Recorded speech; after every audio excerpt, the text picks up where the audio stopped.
You. Jesse James. Frank James. Cole Younger. Jim Younger. Kid Dalton. Let's hang him now!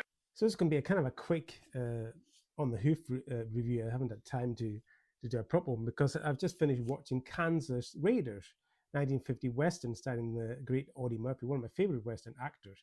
This must have been one of his early films. And it's a pretty decent Western, to be fair. It looks really nice and it has got a strong, better than average cast, I would say. You've got Brian Donnelly in here as Colonel Quantrill. And you've got Tony Curtis in here as well. So you've got, solid cast.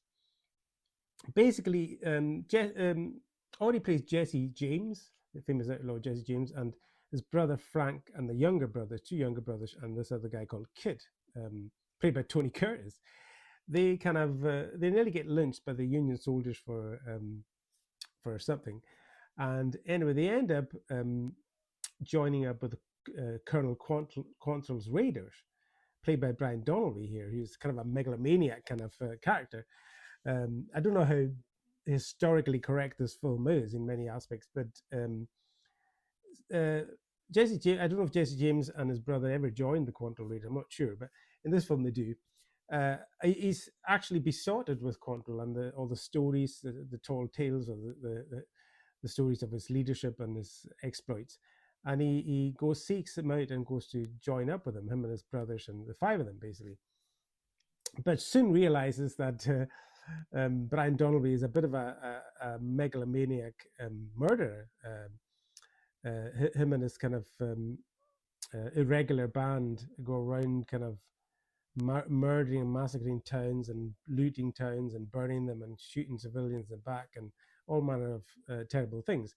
So he soon realizes that he's not all he's talked up to be, Colonel Quantrill and Brian Donnelly. Your men are shooting unarmed civilians. If you don't like the way we're fighting the war, Mr. James, tell Mr. Anderson. Mr. Anderson's dead. I just killed him. But he still stays with him. That's the funny thing in this film. He actually kills some of his right-hand men for the horrible crimes that they're committing, shoots them there and then because they were kind of shooting civilians. And yet, but still stays with Colonel Quantrill to the bitter end. It's a kind of a strange story like that. But basically what we have is we follow them on the raids continuously and see these raids, one raid after the other, and they're being kind of chased by the Union soldiers. And that's basically it. And the other aspect of the plot is Audie's kind of coming to his senses and coming to realize that, that he's not in with a good lot, basically. But it doesn't stop him staying with Colonel Quantrill to the bitter end. It's a strange film like that.